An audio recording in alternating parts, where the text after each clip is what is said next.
একজন বিবাহিত নারী সর্বোচ্চ স্বামীকে ছাড়া কতদিন পর্যন্ত থাকতে পারে? আমরা যখন বিভিন্ন জায়গায় মাহফিলে যাই এমন প্রশ্ন করা হয় যে একজন বিবাহিত নারী সর্বোচ্চ স্বামীকে ছাড়া কতদিন পর্যন্ত থাকতে পারে?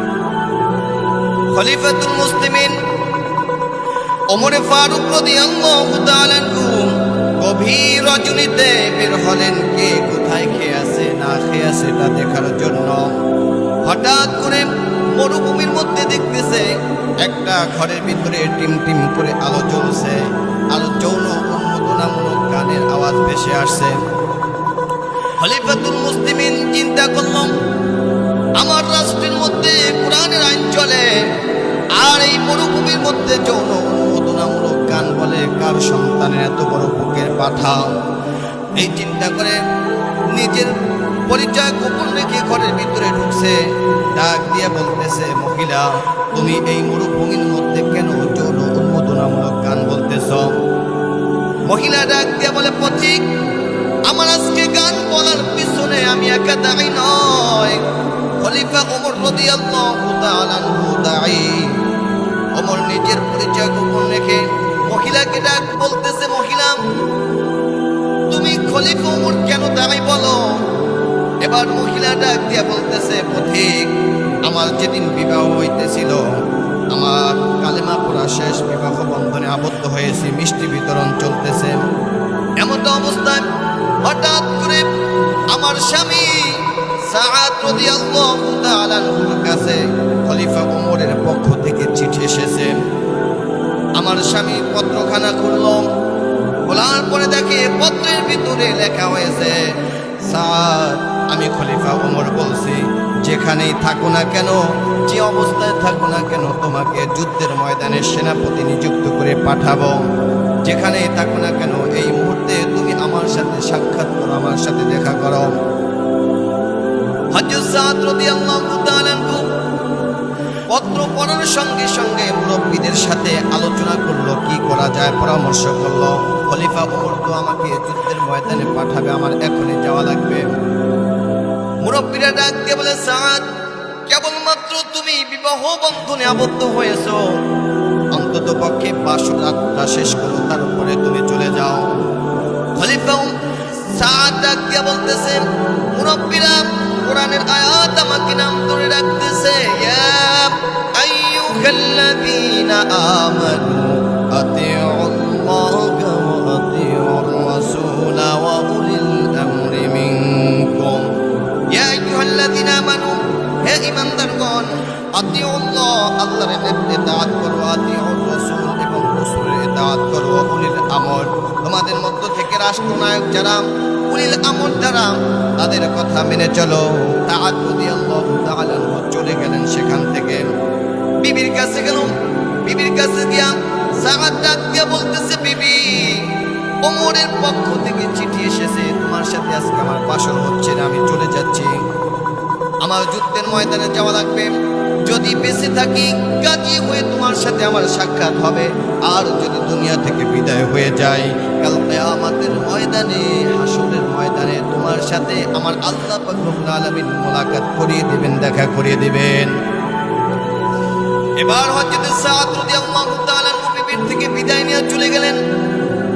1 মাস 2 মাস 3 মাস গড়িয়ে যাওয়ার পর এবার ওই মহিলা 3 মাস পরে নিজের ঘরের ভিতরে সুসজ্জিত হয়ে নিজে সাজগোজ করে তার স্বামীর জন্য অপেক্ষা করতেছে। 3 মাস পরে হয়তো বা আজকে তার স্বামী আসবে, তার সাথে বাসর হবে। কিন্তু কে যেন বাহির থেকে ডাক দিয়ে বলে, মহিলা আজকেও তোমার বাসর হচ্ছে না। খলিফা ওমর রাদিয়াল্লাহু তাআলা আনহু তাকে অন্য একটা যুদ্ধের ময়দানে তাকে পাঠিয়েছে। আবার যখন 3টি মাস গড়িয়ে গেল, 3 মাস পরে আমি আমার স্বামীর অপেক্ষা মানছিলাম, কখন তিনি আসে, আমার সাথে সাক্ষাৎ করবে, আমার সাথে বাসর হবে। আবারও বাহির থেকে কোন যুবক যেন ডাক দিয়া বলতেছে, মহিলা তোমার স্বামীকে খলিফা ওমর রাদিয়াল্লাহু তাআলা অন্য একটা যুদ্ধের ময়দানে, জিহাদের ময়দানে পাঠিয়েছে। এইভাবে করতে করতে আজকে 12টি মাস গড়িয়ে গিয়েছে। আজকে আমি আমার স্বামীর বিরহের জন্য করে গান গাচ্ছিলাম। ওমর রাদিয়াল্লাহু তাআলা এই কথা শোনা মাত্রই চলে গিয়েছেন তার মেয়ে হাফসা রাদিয়াল্লাহু তাআলার কাছে।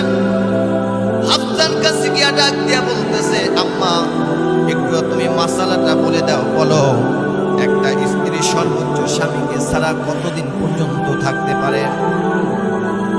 বিশ্ব নবীর স্ত্রী হাফসা রাদিয়াল্লাহু তাআলা ডাক দিয়া বলে, আব্বা একটা স্ত্রী স্বামীকে ছাড়া সর্বোচ্চ 4 মাস পর্যন্ত থাকতে পারে, তারপরে কষ্ট হয়। সঙ্গে সঙ্গে খলিফাতুল মুসলিমিন ওমর ফারুক রাদিয়াল্লাহু তাআলা ভীত সন্তুষ্ট হয়ে আল্লাহ তাআলাকে ডাক দিয়া বলেন, মালিক তুমি আমাকে ক্ষমা করে দাও, মাফ করে দাও। আল্লাহ তাআলা আমি অন্যায় করেছি, এই মহিলার প্রতি আমি জুলুম করেছি, মালিক গো তুমি মাফ করে দাও। সঙ্গে সঙ্গে ওই প্রশাসনের যত লোক ছিল তাদেরকে ডাক দিয়ে বলতেছে, আজকে থেকে প্রত্যেক মাসে 3 দিন পর্যন্ত ছুটি ঘোষণা করলাম। আজও পর্যন্ত সেই ছুটি নিদর্শন আজও পর্যন্ত তারা মেনে চলতেছে। এজন্য যুবক ভাইদেরকে বলছি, যুবক যারা দেশে স্ত্রী রেখে বছরের পর বছর 10 বছর 20 বছর পর্যন্ত বিদেশ প্রবাসে থাকতেছ, অথচ স্ত্রীর হক আদায় করো না, স্ত্রীর থেকে অনুমতি না নিয়ে দীর্ঘ সময় পর্যন্ত প্রবাসী সময় দিচ্ছ। না না, কেন স্ত্রীর হক আদায় করতেছ না? স্ত্রীর সাথে জুলুম করতেছ। অথচ আল্লাহ পাক রব্বুল আলামিন কোরআনুল কারীমের মধ্যে জানিয়েছেন, ওয়া মিন আয়াতিহি আন খালাকা লাকুম মিন আজওয়াজিকুম আজওয়াজান লিতাসকুনু ইলাইহা ওয়া জাআলা বাইনাকুম মাওয়াদ্দাতাও ওয়া রাহমা। আল্লাহ পাক রব্বুল আলামিন বলেন, আমি স্বামী এবং স্ত্রীকে জোড়ায় জোড়ায় সৃষ্টি করেছি এবং একে অপরের প্রতি হৃদ্যতা মুহাব্বত ভালোবাসা তৈরি করে দিয়েছে। অন্য আয়াতের মধ্যে আমার আল্লাহ পাক রব্বুল আলামিন ডাক দিয়ে বলেন, হুন্না লিবাসুল লাকুম ওয়া আনতুম লিবাসুল লাহুন্না। ও স্বামীরা, স্ত্রী স্বামীর পোশাক স্বরূপ, আবার স্বামীরা স্ত্রীর পোশাক স্বরূপ। অন্য আয়াতের মধ্যে আল্লাহ বলেন, ওয়া আশিরুহুন্না বিল মারুফ। খবরদার স্ত্রীদের সাথে কখনো খারাপ আচরণ করবেন না, তাদের হক আদায় করে চলবা। এজন্য সম্মানিত যুবক ভাইরা, যারা আমরা প্রবাসী থাকতেছি, অবশ্যই দীর্ঘ সময় যারা প্রবাসে জীবনযাপন করতেছি, স্ত্রীর থেকে অনুমতি নিয়ে আমরা থাকবো। স্ত্রীর অনুমতি রেখে, অনুমতি উপেক্ষা না করে কেউ যদি বাহিরে থাকে, এটা জায়েজ নাই। আল্লাহ পাক রব্বুল আলামিন আমাদের সকলকে আমল করার তৌফিক দান করুক। ওয়া মা তাওফীক ইল্লা বিল্লাহ। আসসালামু আলাইকুম ওয়া রাহমাতুল্লাহি ওয়া বারাকাতুহু।